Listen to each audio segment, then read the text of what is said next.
Magpapasko na at siguradong marami na sa atin ang nagsimula ng mamili ng regalo online. Mula sa mga damit, gadgets, laruan, hanggang panghanda sa Noche Buena. Lahat pwede nang bilhin sa isang click lamang. Pero kasabay ng pagdami ng online buyers ngayong holiday season, dumarami rin ang online shopping scams. Kaya mahalaga maging alerto at mapanuri, lalo na kung ayaw nating masira ang saya ng Pasko. Yan po ating pag-uusapan dito lang sa MIL 101.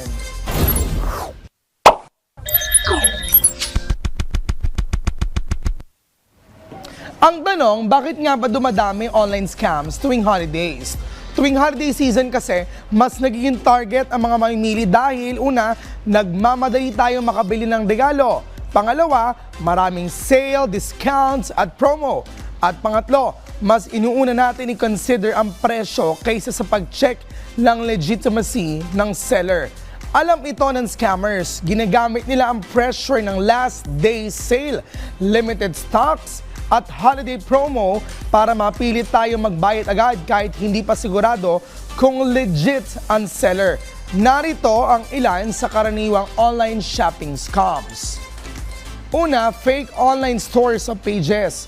Mukhang legit ang page, may logo, pictures, at maraming followers. Pero pag nagbayad ka na, biglang di na nagre-reply at wala nang darating na item.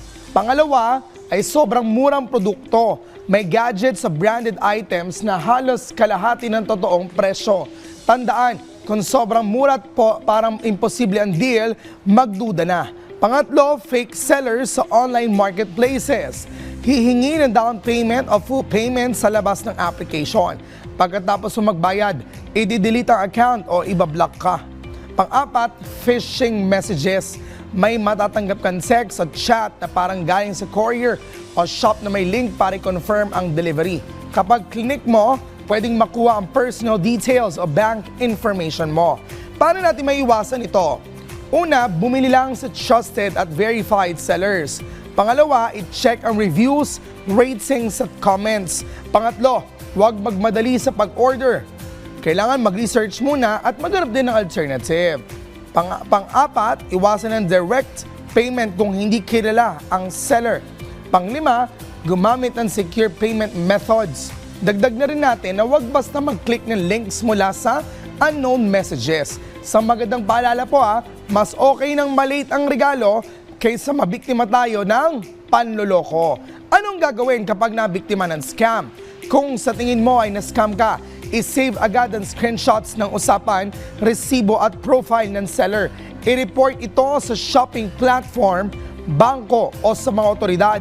Ipaalam din sa pamilya at kaibigan para hindi na sila mabiktima. Huwag po tayo mahiya magsumbong at mas maraming nagre-report, mas marami pong naililigtas. Paalala po sa ating lahat, ngayong holiday season, tandaan natin, ang masayang pamimili ay nagsisimula sa maingat na desisyon. Hindi kailangang magmadali at hindi kailangang sumugal. Maging alerto, maging mapanuri at unahin ang seguridad dahil ang pinakamagandang regalo ngayong Pasko ay kapayapaan ng isip at kaligtasan ng buong pamilya.